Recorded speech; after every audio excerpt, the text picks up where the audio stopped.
नमस्कार दोस्तों, आज मैं फिर आपके सामने हाजिर हुआ हूँ एक नया समाचार लेकर। हरियाणा प्रदेश में जो बहुजन समाज पार्टी और इनेलो का जो गठबंधन जो चल रही है और वहाँ लगातार रैली दोनों पार्टियाँ मिलकर जो कर रही है, उस पार्टी में जो रैली है, उस पार्टी का जो रैली है, इतनी भीड़ जुट रही है, उत्साह के साथ भीड़ जुट रही है। इसे लग रहा है कि इस बार हरियाणा में इंडियन नेशनल लोक दल और बसपा की सरकार बनना तय है।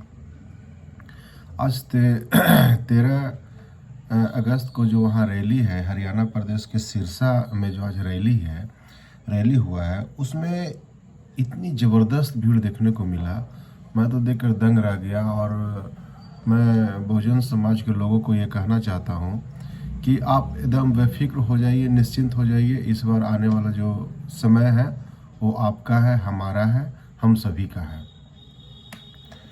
इसमें national coordinator, Bahujan Samaj party के नेशनल कोऑर्डिनेटर जमकर बरसे। 13 अगस्त को सिरसा में, हरियाणा प्रदेश के एक सिरसा में आज प्रोग्राम थी, उसमें आज जमकर बरसे। और उनका जो मुख्य बातें हैं वो इस प्रकार है, मैं आपको बता रहा हूँ कि उन्होंने कहा कि सत्ता कभी दी नहीं जाती, सत्ता छीनी जाती है। उन्होंने अपने लोगों से कहा कि सत्ता दी नहीं जाती है, सत्ता को छीना जाता है। और भाजपा, कांग्रेस और अन्य विपक्षी पार्टियों हर मुद्दे पर फेल रही है। ये आप सब भी देख रहे हैं, हम लोग भी देख रहे हैं कि बीजेपी और कांग्रेस की जहाँ सरकार है, केंद्र में है या फिर स्टेट में है, वो फेल है। हरियाणा में बदहाल शिक्षा व्यवस्था का जिम्मेदार कौन है? हरियाणा में शिक्षा व्यवस्था का जिम्मेदार कौन है? वहाँ का सरकार है। दलित विरोधी कांग्रेस बीजेपी सरकार है। दलित विरोधी जो अभी जो हवा चल रही है, ये दलित विरोधी का जो मसला जो आ रहा है, उसमें कांग्रेस और बीजेपी, अखिलेश यादव, अरविंद केजरीवाल, लालू जी, सारे लोग का हाथ है। कांग्रेस और बीजेपी SC/ST को गुमराह कर रही है, खुलेआम गुमराह कर रही है। कांग्रेस और जितने भी देश की पार्टियां हैं, बीजेपी हो, कांग्रेस हो, जदयू हो, RJD हो, आम आदमी पार्टी है, सारे लोग SC/ST को गुमराह करने में लगे हुए हैं। संविधान बचाने के नाम पर भाजपा और कांग्रेस ने वोट लिया। संविधान बचाने के नाम पर कांग्रेस और बीजेपी, अखिलेश यादव, तेज प्रताप यादव, अरविंद केजरीवाल, ममता बनर्जी, लालू जी, सारे लोगों ने दलितों का वोट लिया और अब उन्हीं लोगों ने मिलकर संविधान को चेंज करने में लगे हुए हैं। तो इन सारी बातों को आज आकाश आनंद जी ने अपने कार्यकर्ताओं के पास रखा है, जो मैं आपको वीडियो क्लिप दिखाऊंगा और आप देखेंगे। और इस वीडियो क्लिप को देखकर आप अंदाज़ा लगाएंगे कि आने वाला जो समय है आपका है, हमारा है। जय भीम, जय। एक हाल ही में ऑनरेबल सुप्रीम कोर्ट के सब कास्ट कैटेगराइजेशन के जजमेंट के बारे में बात करना चाहूंगा, जिसके संबंध में आदरणीय बहन जी प्रेस कॉन्फ्रेंस कर हम सबको आगाह करने का काम किया है। इस जजमेंट के तहत अब राज्य सरकारें SC/ST के अंतर्गत अपने राजनीतिक लाभ के लिए अपनी मर्जी से किसी भी SC/ST जाति को आरक्षण का लाभ दे सकती है और अपनी ही मर्जी से छीन भी सकती है। आप सब जानते हैं, आरक्षण की मूल भावना प्रतिनिधित्व की है, समाज को आगे बढ़ाने की है। लेकिन इस बार गरीबी मिटाने के कार्यक्रम को बनाकर हमेशा से आरक्षण को हटाने का काम किया गया है।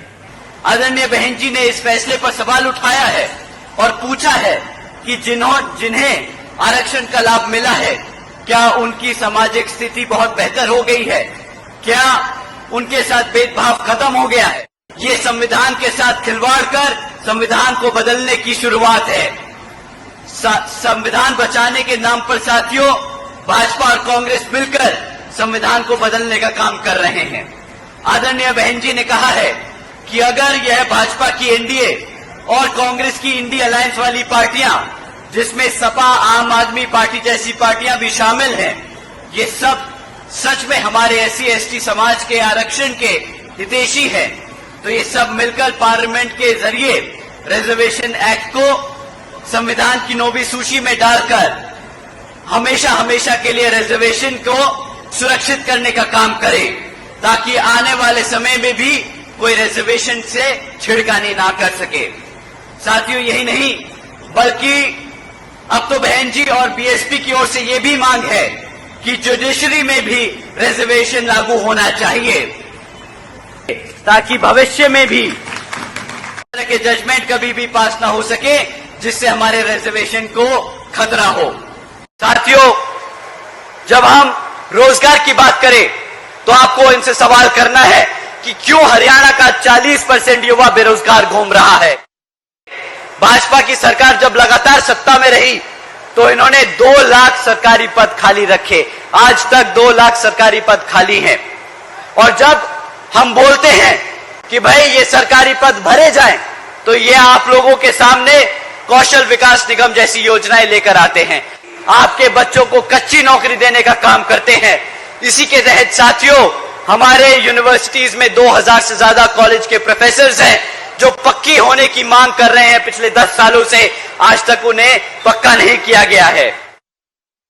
आप जानते हैं क्यों ये सरकार आपको पक्की रोजगार नहीं देना चाहती, क्यों हमारे बच्चों को पढ़ लिख कर उनको पक्का नौकरी नहीं देना चाहती।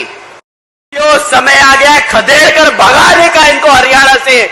साथियों, आपको जानकर हैरानी होगी कि बहन जी के 5 साल के शासनकाल में सिर्फ 5 साल के दौरान बहन जी ने 90,000 से ज्यादा शिक्षकों को पक्की नौकरी देने का काम किया। आदरणीय बहन जी ने कृषि एवं संबंधित कार्यों में मिनिमम वेजेस को 55 रुपए से बढ़ाकर 100 रुपए प्रतिदिन करने का काम किया था। बहन जी के शासनकाल में बहन जी ने रातों रात गन्ना दाम खरीदी के दाम दुगने कर दिए थे।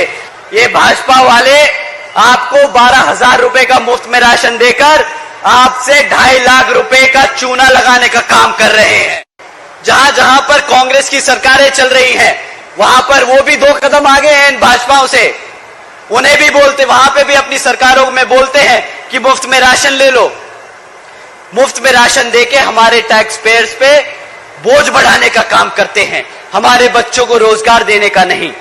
साथियों, जो आपके बच्चों को गुलाम बनाना चाहती है, आपके भविष्य को खतरे में डालती है, यो समय आ गया खदेड़ कर भगाने का इनको हरियाणा से। साथियों, पिछले 10 सालों से यहाँ हरियाणा प्रदेश में भाजपा की सरकार चल रही है। इसे आप जरूरी 3 मुद्दों पे सवाल जरूर करें। मैं आपसे जाति और धर्म के आधार पर वोट मांगने को या सवाल करने को नहीं कहूंगा। मैं कहूंगा साथियों, आप इनसे सवाल करें शिक्षा के नाम पर, रोजगार के मुद्दों पर और यहाँ पर आसमान छूती हुई महंगाई पर। तो यहाँ पिछले 10 सालों में भाजपा की सरकार ने हमारे हरियाणा प्रदेश के 5,000 से ज्यादा प्राइमरी स्कूल बंद करने का काम किया है। एक तरफ हमारे यहाँ बच्चों की पढ़ने की संख्या बढ़ रही है, तो दूसरी तरफ ये भाजपा के लोग हमारे बच्चों के पढ़ने के स्कूल बंद कर रहे हैं। हरियाणा प्रदेश में 2000 से ज्यादा सीनियर स्कूल हैं, सीनियर सेकेंडरी स्कूल्स हैं। उनमें से आपको जानकर हैरानी होगी साथियों, 1000 से ज्यादा सीनियर सेकेंडरी स्कूल्स में प्रिंसिपल्स तक नहीं है। एक तरफ साथियों 2017 से हमारे SC ST OBC समाज के छात्रों की स्कॉलरशिप के पैसे भी रोके गए हैं। पंडित नेहरू जी और गांधी जी आरक्षण से तो दूर की बात है, ये तो बाबा साहब और दलित के भी इतने विरोधी थे कि जब संविधान कमेटी के सदस्यों को चुन के भेजा जा रहा था, तो बाबा साहब जी जिस लोकसभा से चुन के गए संविधान कमेटी में, इन लोगों ने वही कॉन्स्टिट्यूएंसी को पाकिस्तान में भेजने का काम किया, ताकि बाबा साहब यहाँ की विधानसभा यहाँ की लोकसभा कमेटी से चुनकर संविधान कमेटी में ना जा सके। साथियों, जो लोग बाबा साहब के इतने विरोधी थे, क्या आपको लगता है कि वो हमारे संविधान के साथ खड़े होंगे, हमारे आरक्षण के साथ खड़े होंगे? आप ही बताइए। कांग्रेस दलित विरोधी थी, है और हमेशा रहेगी।